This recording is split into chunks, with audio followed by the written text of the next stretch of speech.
Ceci est un livre audio autogénéré par Google. Chapitre 1. Origine, raison et intuition.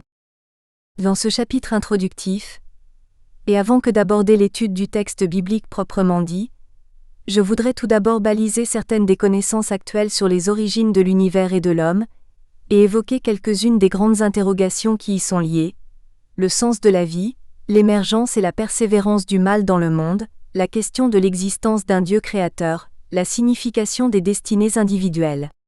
Ceci fournira un cadre d'épure dans lequel devrait pouvoir s'insérer une interprétation des textes de la Genèse, qui ne soit en contradiction ni avec les acquis scientifiques, ni avec les intuitions et les sensations de l'homme, et qui soit susceptible d'adhésion par le croyant comme d'intérêt pour le non-croyant.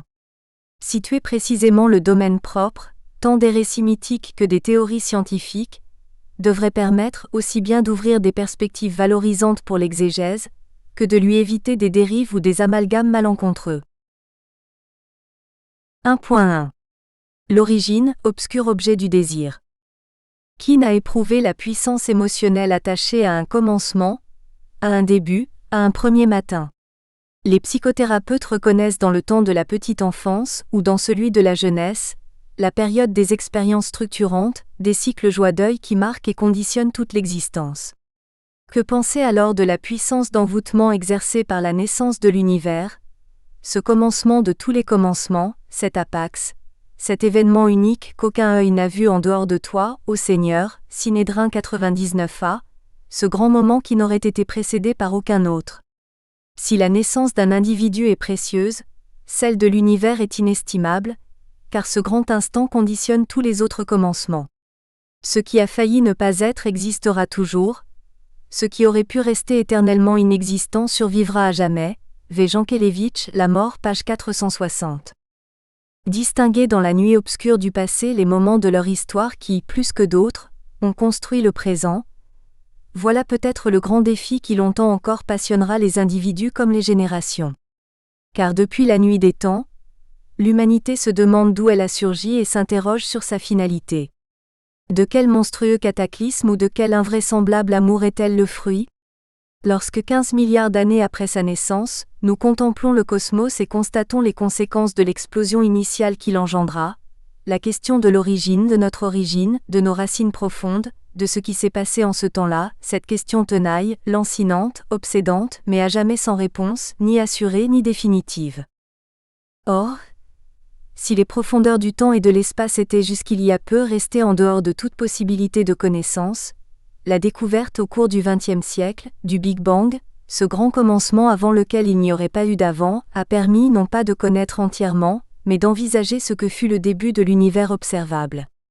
Et si les scientifiques paraissent s'accorder aujourd'hui sur la façon dont cela s'est passé, sur le quand et le comment des événements, par contre il semble bien que le pourquoi cela s'est passé restera à jamais cette insondable énigme qui aujourd'hui encore nous défie dans la banalité de l'énoncé.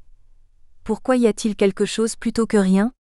La toujours actuelle question de Leibniz ne cesse d'exprimer cet envoûtement, cette fascination que l'origine exerce sur l'homme. Pour l'observateur humain, le mystère ultime de l'univers est bien son existence et son dessein.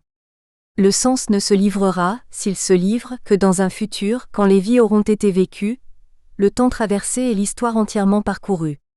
À l'histoire de l'univers se superpose celle des hommes et des femmes, enfants de la flèche du temps, Hyprigogine, qui le peuple et lui assure un supplément d'âme, prétendre remonter à l'origine de l'humanité et démonter les mécanismes de son apparition sur Terre, apparition que l'on peut situer il y a 3 millions d'années avec l'Australopithèque gracile Lucie, fait aussi partie du souci des scientifiques. Selon l'opinion d'une majorité d'entre eux, les vivants pourraient être les enfants de l'ensemencement de la Terre, il y a quelques 4 milliards d'années, par un nuage de comètes dont la fraction volatile a permis de constituer l'atmosphère. À partir de cet ensemencement, la vie serait apparue et se serait développée selon un phénomène physico-chimique normal. Mais le pourquoi de l'émergence de la vie, de son évolution vers la race humaine, de la présence de tel individu plutôt que de tel autre, ce pourquoi demeure aussi impénétrable que le pourquoi de l'existence de l'univers. La naissance de chaque individu est un fait unique, un apax, aussi inimitable, aussi fondamental, aussi questionnant que la naissance du monde dans lequel il évolue. Les questions du début et de la finalité de l'existence interpellent aussi bien l'homme de la rue que le savant ou le philosophe. Or l'existence ne peut donner de preuve d'elle-même. La vie une fois vécue, bouclée, accomplie, on se demandait « à quoi bon ?» Oui. À quoi rime cette petite promenade de monsieur un tel dans le firmament du destin, ce stage de quelques décennies dans la vallée de la finitude? Ce séjour sans tête ni queue dans les pâturages de l'en deçà? Et pourquoi d'abord monsieur un tel est-il né un jour, plutôt que de rester éternellement inexistant? Et pourquoi étant né, doit-il un autre jour cesser d'être, sans qu'aucune explication lui soit fournie sur les raisons de cet absurde voyage circulaire? Quelle est donc la finalité de tout cela? V. Jankélévitch, La mort, page 463 à 464. 1.2. Comprendre ou ressentir. Le sens des événements et le fond de l'être à la fois passionnent et échappent. Sans cesse cependant l'homme a le souci de comprendre, d'interpréter, d'analyser sa vie et l'événement, d'en faire l'exégèse. Cet insatiable souci de saisir, cette perpétuelle quête de sens, cette passion de découvrir, de vouloir sonder l'inconnu, de connaître son origine et d'expérimenter ses limites, sont propres à l'homme, si jusqu'à présent le souci d'appréhender la naissance de l'univers et d'explorer ses frontières n'ont pas conduit l'homme à la découverte de la réalité ultime, ces questionnements le poussent cependant à une inépuisable quête à propos de cette réalité. Cette quête, l'homme la conduit en utilisant les deux facultés dont il est doté. Pour expliquer l'étrange fait que quelque chose ou quelqu'un existe plutôt que rien ou que personne, l'être humain peut s'appuyer sur sa raison et sur son intuition. La raison permet d'analyser, de formaliser, tout ce que nous pouvons appréhender par les sens. Les théories physiques visent à structurer, à axiomatiser ce que nous pouvons voir, entendre, toucher, sentir, goûter. Toute théorie physique qui discute la nature de l'univers et son commencement n'en constitue cependant qu'un modèle, une représentation, voire un mythe, qui n'existe que dans l'esprit humain. Le modèle n'est pas la réalité, il n'en est qu'une description humainement raisonnable, à partir de laquelle l'habitant de la planète Terre peut raisonner. Contrairement à la raison, l'intuition est une forme de connaissance qui ne recourt ni au raisonnement, ni à l'observation. Sentiment plus ou moins vague de ce qui pourrait exister, de ce qui aurait pu se passer, de ce que cacherait l'inconnaissable par la raison des événements présents. Si l'intuition ne doit pas aller à l'encontre de la raison, il faut aussi que cette dernière accepte de rester attentive au surplus de conscience, à l'excès d'humanité, vers lequel l'intuition la pousse. L'observation de Bernard d'Espagna a des accents de vérité. Quiconque a, la nuit, longé quelques grèves a eu des intuitions de choses situées au-delà des mots. J'aime à penser que ces intuitions ne sont pas pâture de vent. Le réel voilé, page 458. La raison peut fonctionner sans l'intuition. L'intuition peut fonctionner sans la raison. Mais on peut penser qu'un homme ne devient véritablement humain que lorsque raison et intuition coopèrent et que déduction et sensation convergent. Car voilà deux modes de la connaissance, deux formes de l'intelligence qui devraient bien un jour se rencontrer quelque part, se compléter, se réconcilier. Les penseurs, philosophes des sciences humaines ou chercheurs des sciences exactes reconnaissent dans l'esprit de géométrie et l'esprit de finesse, auquel Pascal fait appel dans ses œuvres, respectivement les arguments de la raison qui entraînent l'adhésion de l'auditeur par des démonstrations rigoureuses, et ceux qui savent toucher le cœur et l'imagination en s'appuyant sur ce que l'homme a de plus humain. Certains de ces hommes de science ont également tenté d'incorporer dans leur domaine la dichotomie raison-intuition. Ainsi, le philosophe Emmanuel Lévinas, plutôt que de baser son système philosophique exclusivement sur la raison, a fait justice à l'intuition en accordant la priorité à une attention à l'autre, à une altérité. Cette altérité n'offusque pas la vie d'esprit et le travail de la raison, mais elle les oblige à emprunter de nouvelles voies. Elle déloge le philosophe de ses positions de maîtrise, lui signifie que la rationalité ne détient pas l'ultime clé de l'intelligibilité de ce qui est, et oriente son attention vers la faiblesse, la vulnérabilité et la précarité, qui signifiant avant les concepts, par la parole des prophètes, un appel à la responsabilité, Séchalier, l'inspiration du philosophe, page 10. Quant au physicien Bernard d'Espagna, inventeur du concept de réel voilé où certaines notions telles l'espace, l'objet, la causalité que l'on pouvait croire absolues sont relativisées, voilées, il aime mettre en valeur l'intuition de l'homme, faculté qui, davantage que la raison, peut lui donner accès à la profondeur des choses. La notion de réel voilé exalte l'idée d'une quête, portant sur un domaine plus étendu que la science puisqu'elle s'appuie aussi sur l'affectivité. Or cet esprit de quête de quelque inaccessible est ce qui de tout temps a donné naissance aux plus belles œuvres d'art, poèmes à Amon, psaumes, temples grecs, cathédrales, musique de Bach, etc. Le lecteur complétera la liste selon ses goûts. Et je dis que l'idée d'un réel conçu selon ce mode donne à l'homme un élan irremplaçable. B. d'Espagna, Le réel voilé, page 459. 1.3. Comprendre par la raison. La science à la recherche du commencement. La connaissance rationnelle, gérée par l'hémisphère gauche du cerveau humain, réalise la capacité qu'a l'homme de comprendre le fonctionnement des choses grâce à un processus que l'on peut qualifier d'hypothèse-vérification. Ce sont ses facultés d'analyse, d'abstraction, son aptitude à raisonner et à calculer qui l'ont conduit aux prodigieuses découvertes scientifiques relatives à l'origine de l'univers. L'homme rationnel est caractérisé par une pensée analytique abstraite et une propension à vouloir expliquer les choses. Elles lui ont permis, dans sa recherche sur les origines cosmiques et sur l'évolution du monde, de pouvoir tracer une histoire complète et cohérente qui va du Big Bang, cette explosion primordiale qui marqua le début de l'univers, jusqu'à l'apparition de l'homme. Le XXe siècle a d'abord été, par excellence, celui de l'essor scientifique. Si depuis toujours, les profondeurs de l'espace et du temps ont fasciné l'homme, longtemps elles lui ont paru insondables. Or, à partir du XVIIe siècle, l'homme a progressivement eu à sa disposition les instruments qui lui ont permis de voir et d'écouter de plus en plus loin dans l'espace intersidéral, et de remonter de plus en plus profondément dans le temps, jusqu'à découvrir l'univers primordial dans sa simplicité originelle. En 1609, Galilée, scrutant la Voie lactée avec une des premières lunettes astronomiques, découvre que le mince ruban laiteux qu'on peut apercevoir dans le ciel certaines nuits sans lune est constitué d'étoiles dont on évaluera ultérieurement le nombre à quelque 600 milliards. En 1780, l'Anglais William Herschel émet l'hypothèse que la Voie lactée a la forme d'une roue que nous apercevons par la tranche, roue dont le diamètre sera plus tard estimé à 10 000 années-lumière. Cette roue effectue une révolution autour de son axe en quelques centaines de millions d'années. Au début du XXe siècle, on pensait que la Voie lactée constituait tout l'univers. Or, depuis longtemps, les astronomes avaient également discerné dans les profondeurs du ciel des objets étranges en forme de nuages qu'ils avaient appelés nébuleuses. Aux environs des années 1920, l'enjeu d'un débat scientifique était de savoir si ces nébuleuses se situaient à l'intérieur de la Voie lactée, ou si elles lui étaient extérieures. Il revint à l'astronome anglais, Edwin Hubble, de mettre fin aux polémiques en montrant en 1923 à 1924 que la nébuleuse d'Andromède se situait à une distance de 2 millions d'années-lumière et était donc franchement hors de la Voie lactée.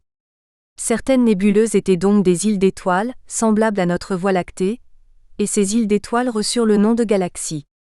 Depuis lors, on estime que l'univers observable est constitué d'une centaine de milliards de galaxies, chacune comprenant quelques milliards à quelques centaines de milliards d'étoiles.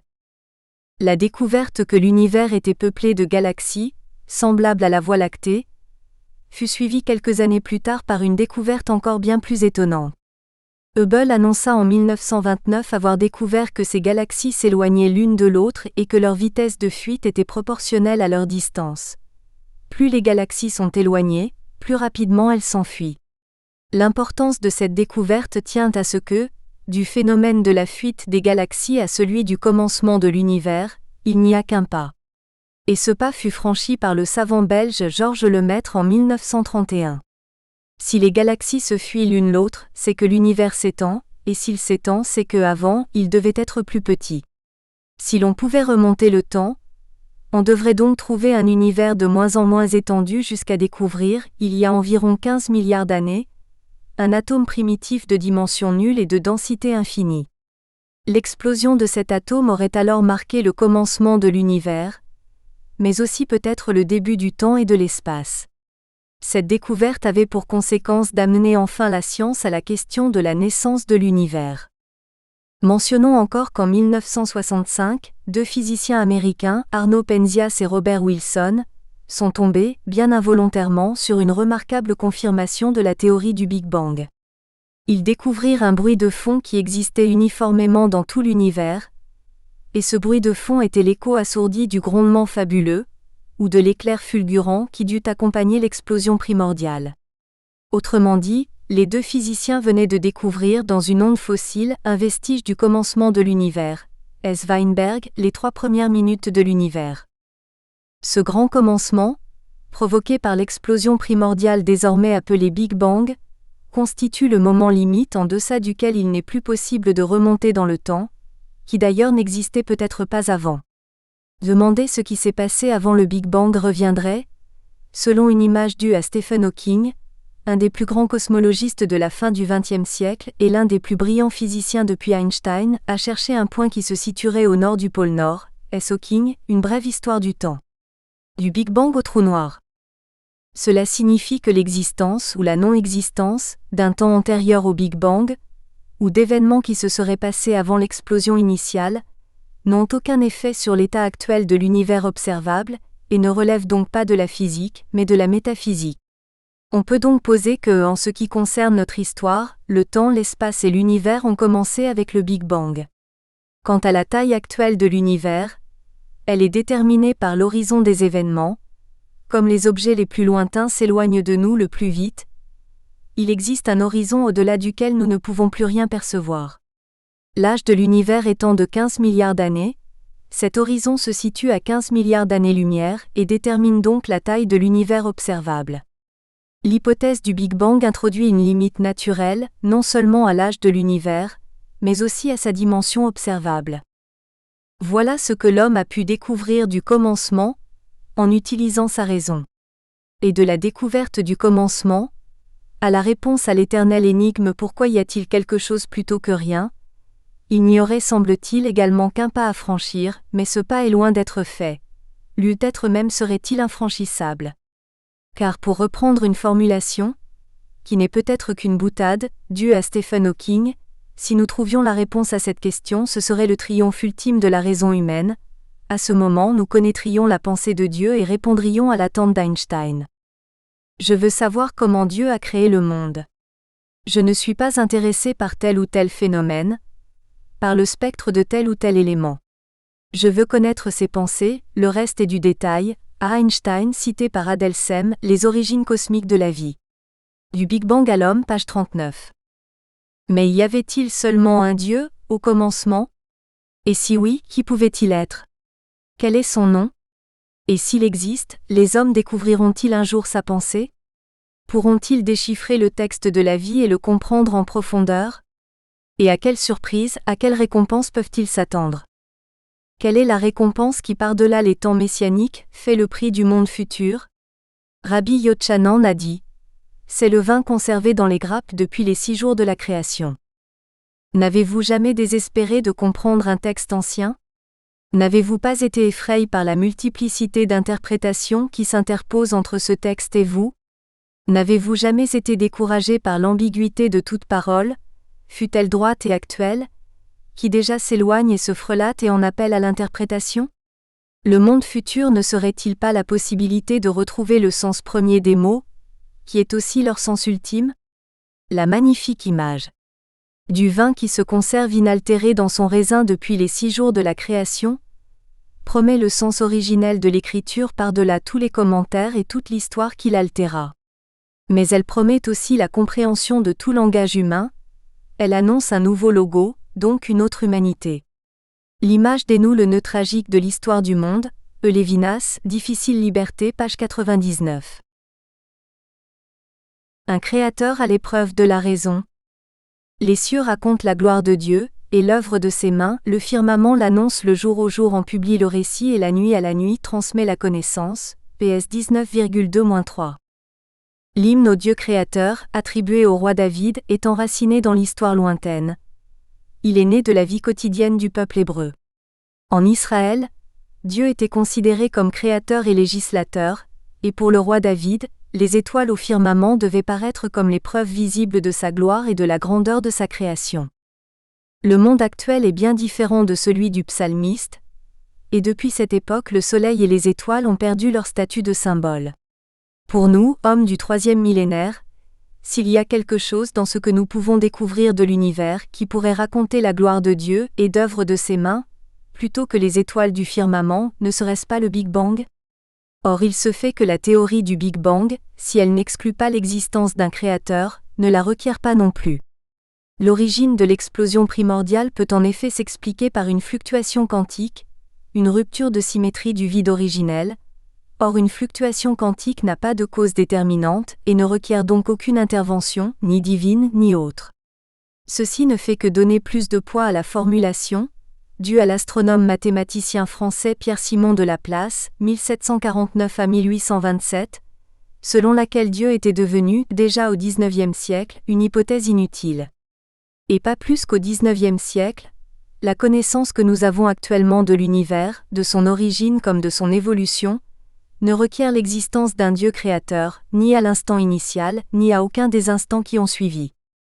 Mais si l'hypothèse de la création par l'explosion de l'atome primitif ne peut jamais être utilisée pour étayer une preuve de l'existence de Dieu, elle ne peut non plus servir à démontrer une création sans Dieu. La neutralité et l'autonomie de la science doivent être respectées et maintenues, et il importe en tout cas, de ne se laisser guider par aucune intuition qui irait à l'encontre d'arguments scientifiques reconnus comme valables. Ceci ne fait d'ailleurs qu'exprimer la pensée de Georges Lemaître, l'inventeur de la théorie du Big Bang. Personnellement, j'estime qu'une telle théorie reste entièrement en dehors de toute question métaphysique ou religieuse. Elle laisse le matérialiste libre de nier tout être transcendant. Pour le croyant, elle exclut toute tentative de familiarité avec Dieu, telle que la chiquenote de Laplace ou le doigt de Jean. Cela s'accorde avec la parole d'Isaïe parlant du Dieu caché, caché même dans le début de la création. J'ai Lemaître, l'hypothèse de l'atome primitif, pages 9 à 10, citée par Véderath, Georges Lemaître, le père du Big Bang, page 106. Certains préféreront donc conclure qu'il n'y a pas eu de créateur, et que l'homme doit résister à la tentation de croire que, hors de l'univers où il évolue, il doit y avoir quelque chose à quoi il participe et qu'il pourra connaître un jour pleinement.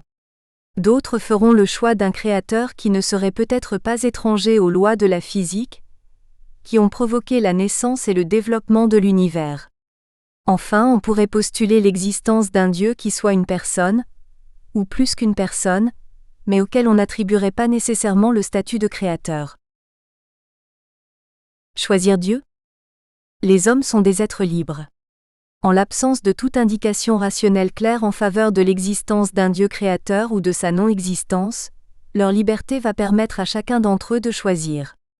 Chaque homme va pouvoir effectuer un choix, et soit affirmer qu'au commencement il n'y avait personne, soit déclarer qu'au commencement il y avait une personne ou un être qui est plus qu'une personne et qu'il peut appeler Dieu. Mais lorsqu'il fait le choix de Dieu, il sera amené à devoir débattre d'autres questions. Que peut-on dire de ce Dieu ?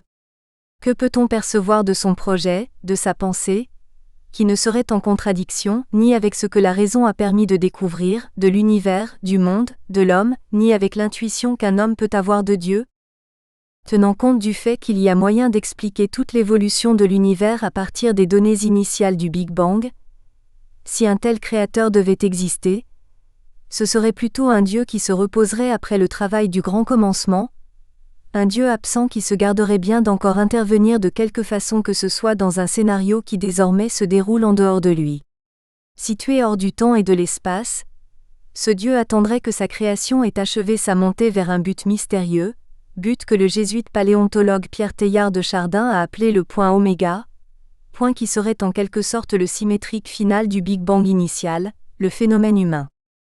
Observons dès à présent que ce Dieu qui attendrait, en contemplant de l'extérieur sa création qui évolue, ne serait pas incompatible avec une certaine image de la création que proposent les récits bibliques. Faut-il rappeler que le Dieu biblique est un Dieu caché, inconnaissable, et que toute l'histoire de l'univers se déroule le 7e jour dans son repos, c'est-à-dire en son absence ? Ce repos suggère que désormais c'est à un autre créateur, l'homme, de poursuivre le travail. L'homme est appelé dans la Genèse à faire prospérer la terre, et cela non pas sous le regard immobilisant d'un Dieu, de dictée, mais dans l'absence de tout regard, celle d'un Dieu qui dort, agueché, Dieu pour penser de. L'homme, page 78. Cet acte de retrait divin est encore interprété par la philosophe juive Margarethe Sussman comme un défi lancé par Dieu à son partenaire dans l'alliance, afin que celui-ci, l'homme, accepte, en présence d'un Dieu qui cache sa face, de se tenir debout, sans fard, sans hypocrisie, à visage nu, dans la réalité dure mais sublime de son pouvoir de coopérant à l'histoire. Anneher, l'identité juive, page 192. En guise de conclusion intermédiaire. Pour des êtres qui ont pris conscience de leur existence, il est difficile de ne pas s'interroger sur les raisons du commencement de l'univers comme sur la finalité de sa montée en complexité. La recherche scientifique, s'appuyant sur le désir qu'a l'homme de découvrir, a ainsi ouvert la voie à la connaissance des origines de l'univers. Et il faut le reconnaître, dans ce domaine, la science a écrit une des plus belles pages de son histoire. Car construire, à partir des résultats d'observation et d'expérience, une théorie permettant de rendre compte de l'origine de l'univers, en déduire ensuite que devaient subsister encore aujourd'hui, des restes fossiles de l'explosion originelle, enfin trouver ces restes fossiles, voilà ce dont la science a été capable. Voilà ce dont il faut lui être reconnaissant. Pour autant, si la science traite de la réalité factuelle, la curiosité de l'homme le pousse à aller au-delà de ce que la raison peut lui faire découvrir. Aussi, la raison doit être complétée par l'intuition. Non toutefois l'intuition irraisonnée, mais l'intuition guidée par la raison. Et la question d'un créateur, ou d'un Dieu, fait partie de cet au-delà de la raison que l'homme se doit d'envisager et d'explorer. Au moins pour qu'il n'ait pas l'impression à la fin de son existence, d'être passé à côté de quelque chose qui valait qu'il s'y attarde. Dans une série d'ouvrages intitulés Dieu pour penser, le théologien Adolphe Goeschel prend comme hypothèse que le concept de Dieu peut aider l'homme, qu'il soit croyant ou incroyant, à penser, non seulement sa vie de tous les jours, mais également les situations ou les problèmes extrêmes. L'idée est celle-ci. Que pour bien penser rien n'est de trop. Que pour bien penser, il faut aller jusqu'au bout des moyens dont on dispose. Or l'idée de Dieu, même comme pur symbole ou abstraction, représente dans l'histoire de la pensée l'idée la plus extrême, celle au-delà ou en deçà de laquelle il n'y a pas, faux ou vrai, de concept plus ultime. Dieu pour penser 1. Le mal, page 7. Prenons l'exemple du problème qui nous occupe, celui du commencement. On peut penser cette question en astronome, en physicien, en anthropologue, en philosophe, etc. Mais si on introduit Dieu dans ce problème, on lui ajoute un degré de liberté supplémentaire qui mérite d'être étudié et étudié à fond, sans a priori ni préjugé d'aucune sorte. La seule réserve résultant de ce que l'existence de Dieu et son activité ne pourraient en aucune façon être en contradiction avec ce que la science nous apprend de l'univers, et avec ce que la raison de l'homme a réussi à démontrer. Il ne s'agit ni de minimiser la valeur des méthodes rationnelles, ni de relativiser les résultats auxquels elles aboutissent, mais de reconnaître que se limiter à la seule rationalité des faits conduit trop souvent à réduire à des théorèmes des sensations existentielles qui ne sont pas codifiables. Et la vision de l'évolution de l'univers, qui nous montre une succession d'étapes qui, partant d'une simplicité originelle, finit par aboutir à la vie, à l'intelligence, à l'homme, ne peut qu'attiser notre curiosité et notre envie de dépasser le rationnel, mais sans le contredire. La montée vers l'homme peut sembler trop bien structurée pour ne pas receler quelques sens cachés. Aussi nombre de scientifiques de disciplines allant de la physique à la biologie tendent aujourd'hui à croire que l'évolution du monde ne peut être l'œuvre du seul hasard, au sens où elle serait entièrement régie par lui. À la fameuse phrase de Monod, « L'univers n'était pas gros de la vie, ni la biosphère de l'homme », Christian de Duve, prix Nobel de médecine, répond « Vous avez tort. Il l'était, poussière de vie. » Une histoire du vivant, page 495. Ilya Prigogine, prix Nobel de chimie, dans la conclusion d'un livre au titre évocateur, La fin des certitudes, parle de l'émergence parmi les scientifiques, d'une nouvelle rationalité située entre deux représentations aliénantes, celle d'un monde déterministe et celle d'un monde arbitraire soumis au seul hasard. La fin des certitudes, page 224. Tout n'est pas écrit d'avance, il reste donc à écrire par l'homme, et comme pour toute chose, sa réflexion sur l'univers devrait inclure la surprise, l'étonnement. Le pourquoi y a-t-il quelque chose plutôt que rien, de Leibniz, est d'abord une exclamation de surprise et de silence qui se suffit à elle-même, un cri d'éblouissement qui ne demande rien d'autre que de s'exprimer, sans chercher une réponse qui viendrait comme l'interdire. On pourrait en supprimer le pourquoi et s'exclamer tout simplement « Il y a quelque chose plutôt que rien ». À Goethe, Dieu pour penser 4. Le Cosmos, page 52. 1.4. Pressentir par l'intuition. Les récits mythiques. L'homme n'est pas que rationnel. En résolvant bien des énigmes et en élucidant bien des mécanismes, l'esprit humain a aussi réussi à faire apparaître un énorme mystère là où il n'y avait qu'un immense inconnu. Car si l'application des méthodes scientifiques à une œuvre d'art, et l'univers n'en est-il pas une, permet d'analyser les constituants de cette œuvre, les pièces du puzzle, l'agencement des composants, elle ne peut cependant rendre compte de façon complète de la finalité du tout, de son logo. L'univers est comme une fugue de Bach en ce sens que la science en découvrira de plus en plus les notes, mais la mélodie en restera secrète. Trinx Swan, l'arpenteur du cosmos, page 80. Comme un trou noir, le mystère du pourquoi des choses semble devoir engloutir notre intelligibilité sur leur comment. Or, c'est à ce point que l'homme intuitif peut, dans une certaine mesure, prendre le relais de l'homme rationnel. La connaissance par intuition, gérée par l'hémisphère droit du cerveau, procure émotion et s'attache à la sensation des choses et des êtres plutôt qu'à leur explication. L'hémisphère droit est celui où se cultive la communication psycho-affective, l'esthétique, l'art, la pensée intuitive concrète. Le type de connaissance qu'il développe tangente la pointe de l'humain, là où le mystère, l'ineffable, ouvre le passage vers l'irrévélé de l'homme, que la démarche purement scientifique ne saurait à elle seule expliquer, encore moins engendrer.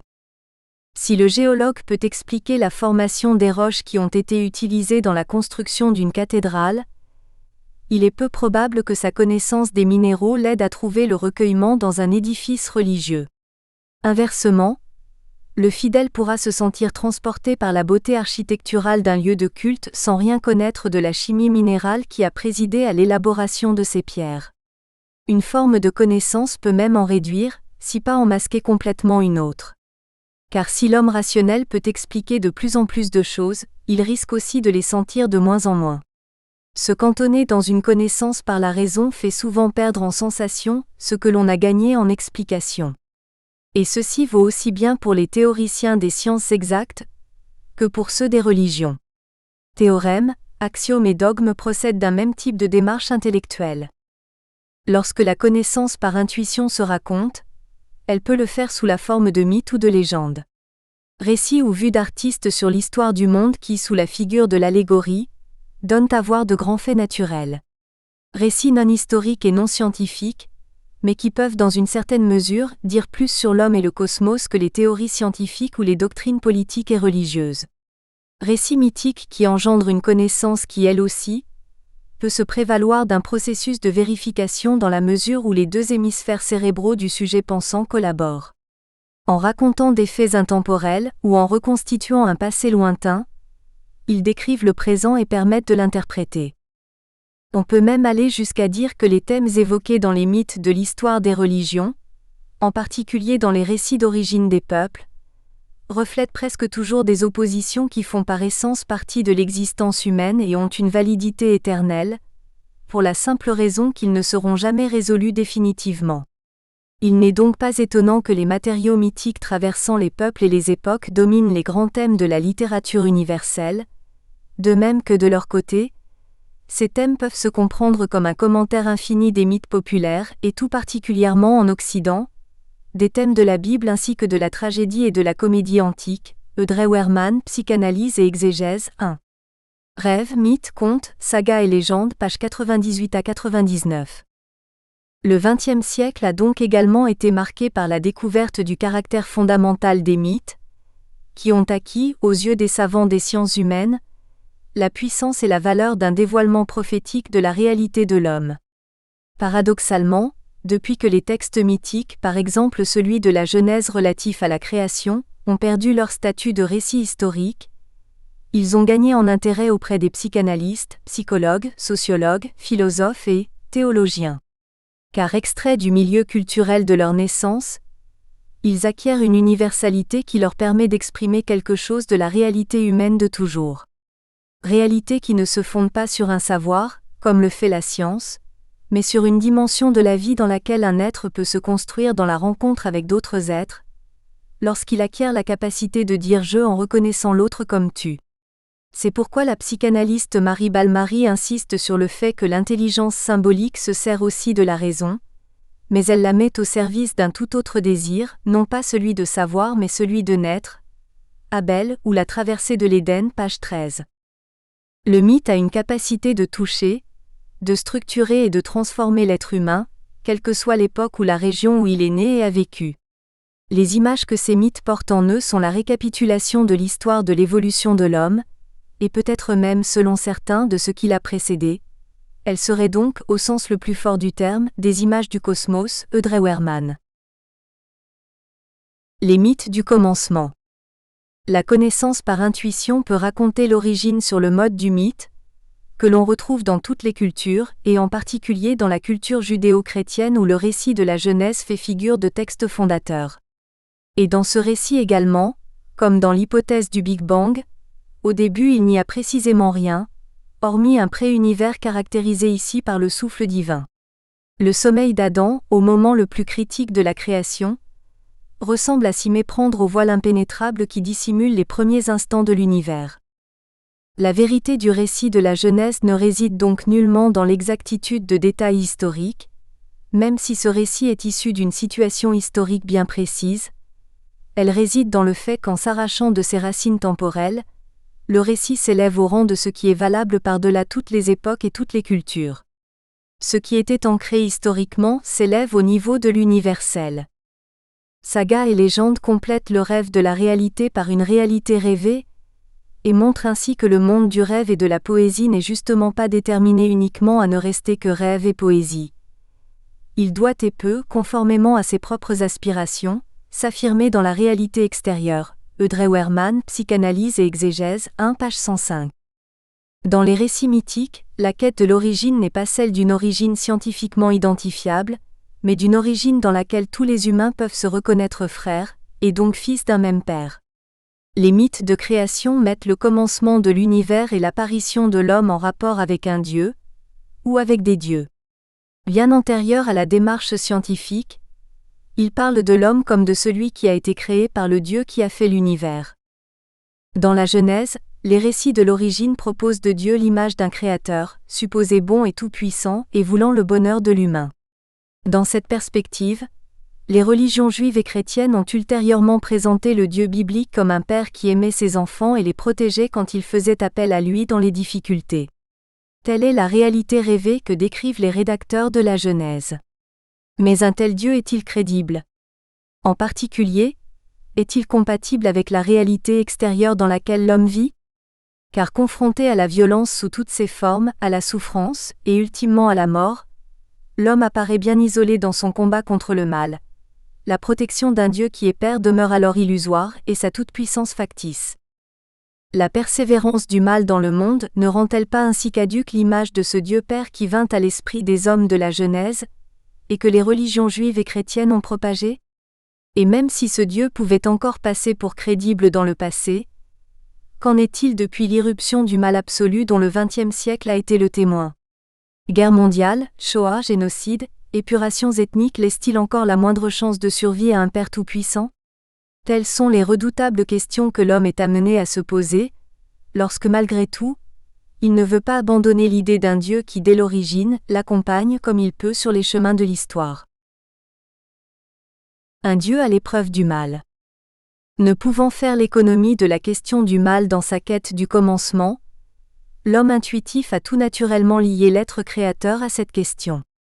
Après tout, lorsqu'on décide de choisir Dieu comme origine de l'univers, et si depuis le commencement le mal a envahi la création, il est aussi logique d'associer le mal originel au Créateur. Ainsi, de tout temps et souvent dans les circonstances les plus dramatiques de leur existence, les hommes et les femmes, clamant leur effroi ou leur révolte devant l'irruption du mal, dans leur vie comme dans le monde, ont lancé ce que l'on pourrait qualifier d'appel ou de défi à l'être. Au cours de la seconde moitié du XXe siècle, cet appel et ce défi se sont concrétisés dans la pensée judéo-chrétienne comme conséquence des événements dramatiques dont les peuples d'Europe et du monde ont été les témoins. Des représentants des pensées juives et chrétiennes se sont alors situés par rapport à cette réalité. Les événements qui ont nom Auschwitz, génocide, Shoah, ont obligé philosophes et penseurs juifs, mais aussi simples croyants, à une révision déchirante de l'image qu'ils se faisaient de leur Dieu, à abandonner l'idée biblique d'un Dieu tout-puissant qui serait intervenu dans l'histoire du peuple d'Israël pour le sauver de l'esclavage égyptien, mais qui n'aurait rien pu faire ou rien voulu faire pour le sauver de la Shoah. Pour le Juif, qui voit dans l'immanence le lieu de la création, de la justice et de la rédemption divine, Dieu est éminemment le Seigneur de l'histoire, et c'est là qu'Auschwitz met en question, y compris pour le croyant, tout le concept traditionnel de Dieu. À l'expérience juive de l'histoire, Auschwitz ajoute en effet un inédit, dont ne sauraient venir à bout les vieilles catégories théologiques. Et quand on ne veut pas se séparer du concept de Dieu, comme le philosophe lui-même en a le droit, on est obligé pour ne pas l'abandonner, de le repenser à neuf et de chercher une réponse neuve elle aussi à la vieille question de Job. Dès lors, on devra certainement donner congé au Seigneur de l'histoire. Donc, quel Dieu a pu laisser faire cela ? À Jonas, le concept de Dieu après Auschwitz, page 13. Le génie historique du judaïsme avait consisté à proposer l'image d'un Dieu qui avait créé par la parole, et qui continuait à s'investir dans sa création par le dialogue au sein d'une alliance. Façon de créer qui, tout en investissant l'homme d'une tâche précise, se créer, lui laisse toute latitude pour dire oui ou pour dire non, pour s'engager ou pour rester en marge, pour entrer dans l'alliance ou pour en sortir. Méditant sur cette question, des penseurs et théologiens juifs ont parlé pour expliquer la Shoah, de la rupture du dialogue entre les deux partenaires de l'alliance. L'homme se retire dans son mutisme et Dieu dans son absence. Job, confronté dans son malheur à l'absence de Dieu, s'était exclamé : « La terre est livrée aux mains du malin, toute face justicière est voilée. Si ce n'est l'œuvre de Dieu, qu'est-il donc ? » JB 9,24 trad. Anéer. Quelques millénaires plus tard, l'identification du temps de Job avec celui de la Shoah hante toujours les consciences juives. Il y aurait des situations historiques dans lesquelles l'histoire déborderait ses propres limites. Dieu se retire dans son absence, l'homme dans sa lâcheté. Alors, dans le vacuum de l'histoire, s'infiltre la force primitive du mal, le Satan du livre de Job, incarné au XXe siècle par la doctrine du nazisme, Anéer, l'identité juive, page 190 à 191. Pour parler de la rupture du dialogue entre Dieu et l'homme, Martin Buber a introduit le terme d'éclipse de Dieu, qui signifie son absence actuelle dans le monde. Mais comme toute éclipse, celle de Dieu n'est que passagère. Et l'espérance juive voit aussi surgir dans l'écroulement chaotique du monde, non pas la mort de Dieu, mais le crépuscule de toutes les idoles. Les prophètes bibliques étaient morts en victime de leur Shoah, mais ils avaient prévu, pressenti et prédit le retour et la rédemption. Buber invite les rescapés de la Shoah à se resituer dans la Bible, et à prendre au sérieux cette lumière qui, sinon fatalement, du moins prophétiquement, surgit après les ténèbres de l'éclipse. Anéer, l'identité juive, page 188. Selon la mystique juive, la création s'apparente davantage à un drame aux rebondissements multiples, trop souvent sanglants, qu'à un conte de fées. Et dans ce drame, le mal est un des acteurs principaux, la plupart du temps c'est même lui le moteur de l'histoire humaine. Ainsi, le mal ne serait pas né avec la faute d'Adam mais avec l'acte créateur, comme si Dieu ne pouvait ou ne voulait l'éliminer d'emblée de sa création. Le mal ne serait pas originel, mais radical. Anéer, l'identité juive, page 190. Cette attitude de Dieu, refusant d'intervenir maintenant pour éliminer le mal, se retrouve dans le Nouveau Testament et donc dans la pensée chrétienne. Dans la parabole de l'ivraie, MT 13,24-30, un champ de blé, la création est envahie par l'ivraie, le mal, pendant le sommeil du propriétaire Dieu. Au serviteur qui lui propose d'arracher l'ivraie, le propriétaire répond : non, vous risqueriez en ramassant l'ivraie d'arracher en même temps le blé. Laissez l'un et l'autre croître ensemble jusqu'à la moisson, et au moment de la moisson je dirai au moissonneur, ramassez d'abord l'ivraie et liez-la en bottes que l'on fera brûler. Quant au blé, recueillez-le dans mon grenier, MT 13,29-30. Ceci nous amène à la vision chrétienne de la cohabitation entre Dieu, l'homme et le mal. Développant une idée proche de celle d'éclipse de Dieu, le théologien chrétien Adolphe Gueuchet évoque un Dieu qui renoncerait, provisoirement, à la puissance pour que nous puissions être, un Dieu qui se mettrait hors jeu pour que l'homme puisse jouer, un Dieu qui après s'être investi dans la donne initiale n'aurait plus la main tant que l'homme ne la lui rendrait pas. On connaît ce jeu où chacun des partenaires tient alternativement le rôle du mort. À ce moment, il ne joue pas activement, mais cette non-participation, qui est d'ailleurs paradoxalement sa manière alors de participer au jeu, il n'est pas exclu, permet aux autres de jouer leur jeu et même de le faire en utilisant les éléments de sa propre donne. Ne peut-on se permettre de comprendre notre Dieu comme celui qui sait jouer le rôle du mort? Agueché, Dieu pour penser 4. Le Cosmos, page 148. Si Dieu s'est retiré de sa création, s'il s'est mis hors jeu pour jouer le mort, ce serait non seulement pour que l'homme puisse être, mais aussi pour qu'il puisse mettre le monde au monde, Agueché. Le thème biblique du jardin en Éden, confié par Dieu à l'homme pour être cultivé et travaillé, met particulièrement en évidence la responsabilité de l'homme dans la continuation du travail de création. Or, dans ce jardin, on découvre aussi que dès l'origine de la création, le mal surgit comme ce qui n'avait pas été prévu, comme une surprise, Agueché, or le serpent. Le mal qui n'entrait pas dans le dessein de Dieu, y apparaît comme un accident, comme un malheur imprévu qui affecte autant Dieu que l'homme.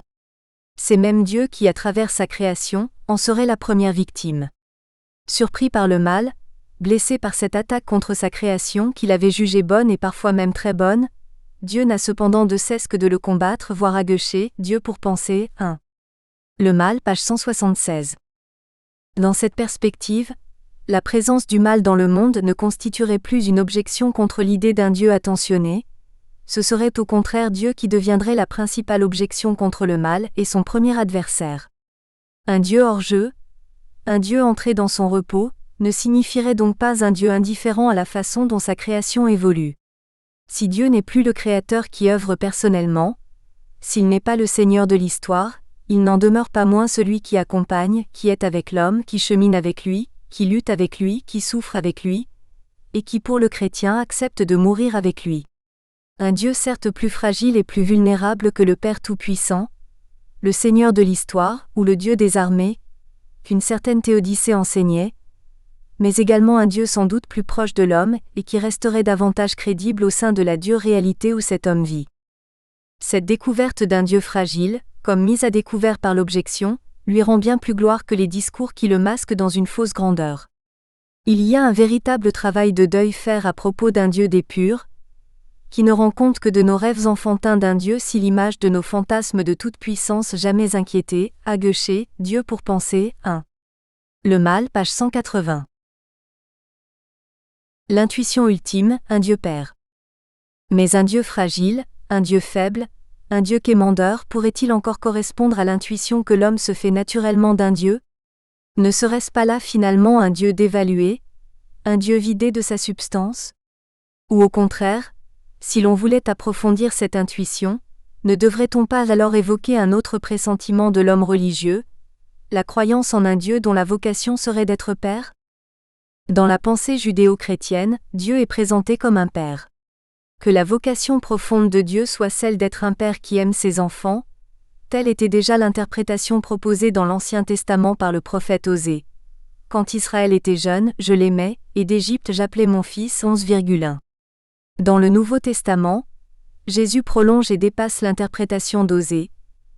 Il la radicalise et exalte la qualité paternelle de Dieu par rapport à laquelle toutes les autres qualités deviennent secondes. Avant que d'être créateur, ou libérateur, ou législateur, Dieu est Père. Mais qu'est-ce qu'être Père? Comment caractériser le Père? Comment le définir? Dans la société antique, le Père était ce chef de famille tout-puissant qui avait droit de vie et de mort sur ses enfants. L'autorité incontestée du pater familias réglait, une fois pour toutes, et parfois jusque dans ses moindres détails, la vie de la famille, et tout manquement d'un membre se devait d'être sévèrement sanctionné. Depuis lors, sorti de l'enfance pour entrer dans l'adolescence, la société moderne s'est progressivement libérée de l'autorité parfois tyrannique du père et de la mère. Le Père Tout-Puissant a ainsi progressivement fait place à un Père d'abord contesté, puis fragilisé, enfin bien souvent considéré par ses enfants comme une entrave à leur épanouissement. Un Père mis en accusation, tenu de se justifier face à ceux qui le contestaient, qui l'attaquaient, qui le niaient. Dans ces conditions, ses possibilités d'action, de réduites qu'elles étaient déjà, sont devenues quasiment nulles. Or, ne retrouve-t-on pas précisément dans cette évolution de l'image du Père, au sein d'une société qui progressivement passe de l'enfance à l'adolescence, puis à l'âge adulte, l'évolution de l'image de Dieu dans sa création? Évolution qui, poussée à l'extrême, aboutit à la négation de son existence? Au meurtre du Père correspond la mort de Dieu. Si donc l'homme a vu en Dieu l'image d'un Père, la vision moderne d'un Dieu fragile, impuissant, quémandeur, d'un Dieu dont on veut se débarrasser n'est alors plus tellement étonnante. Elle est tout simplement logique, cohérente avec la réalité que l'homme construit. Et si ce Dieu-là n'intervient pas directement pour réduire la souffrance ou pour détruire le mal maintenant, ce serait soit parce qu'il ne veut pas, parce qu'intervenir serait nier l'homme, soit parce qu'il ne peut pas, parce que telle n'est pas sa nature. En ce sens, et pour le chrétien, aucune non-intervention de Dieu ne serait plus signifiante que l'abandon du Fils par le Père au soir du Vendredi Saint. À noter cependant que si l'on se place du point de vue de Dieu, du Père, comme de l'homme, des enfants, cette image moderne du Créateur, du Père, ne contient pas que du négatif, bien au contraire. Il n'est certes pas mauvais que Dieu et l'homme puissent se rencontrer, à un moment de leur histoire commune, dans un échange en clarté entre partenaires adultes. Il est d'ailleurs bon que les croyants se rappellent que Jacob fut béni parce qu'il avait lutté avec Dieu, GN 32,29, car celui-ci préférera toujours un homme debout, fût-il contestataire comme Abraham dans sa négociation en faveur de Sodome et de Gomorrhe, GN 18,16-33, ou accusateur comme Job, ou indépendant comme le fils qui dit non, mais agit, MT 21,28-30, à un homme aimable, mais soumis, voire sournois, prêt à renier sa condition d'homme libre et responsable. Je ne veux pas des prosternements d'esclaves, dit Dieu, mais des agenouillements d'hommes libres, ch. Peggy, cité par Agueché, Dieu pour penser 3. Dieu, page 86. Entre un Dieu inexistant que semble nous suggérer l'état du monde, et un Dieu lointain et fragile vers qui l'intuition pourrait nous conduire, émerge une voie tracée par les philosophes croyants modernes, pour lesquels la mort de Dieu ne signifie pas sa non-existence ou son désintéressement du monde, mais indique le visage moderne de son insistante et éternelle fidélité, Gilles Marion, l'idole et la distance, page 9. C'est alors précisément sa retenue, sa non-intervention dans les affaires du monde qui le révèle dans sa dimension de Père. À partir de l'effacement de l'idole, se définit alors l'espace d'un renouvellement où Dieu est appréhendé comme un absolu dont la mise ira à distance, loin d'instaurer la séparation, introduit au contraire une intimité nouvelle, une paradoxale proximité qui le révèle dans sa dimension de Père, J.L. Marion, l'idole et la distance. Tel est le visage de Dieu, l'image du Père que nous voudrions garder à l'esprit au moment d'aborder les récits de la Genèse. Chapitre 2. Genèse, une perspective de l'origine. 2.1. Raconter l'origine. Les deux récits de la création. Le commencement de la Genèse est caractérisé par la juxtaposition de deux récits de la création. Écrits dans des circonstances différentes, ils apportent chacun une vision originale des débuts de l'humanité et marquent d'emblée la pluralité de sens qu'il convient d'attribuer au récit biblique. On peut en effet voir dans le fait qu'un rédacteur ait décidé de simplement juxtaposer deux versions, contradictoires sous certains aspects, d'un même événement, comme une invitation, consciente ou inconsciente, à privilégier une lecture symbolique ou subjective du texte. À la question de savoir pourquoi il y a plusieurs récits d'un même commencement, Pierre Gibert répond que le commencement est le lieu même de l'insaisissable, du radicalement impossible à percevoir et à vivre, Bible, mythe et récit du commencement, page 8. Le premier récit, GN 1-2-4a, plus synthétique et davantage porté sur le rationnel que le second, fut rédigé en dernier lieu.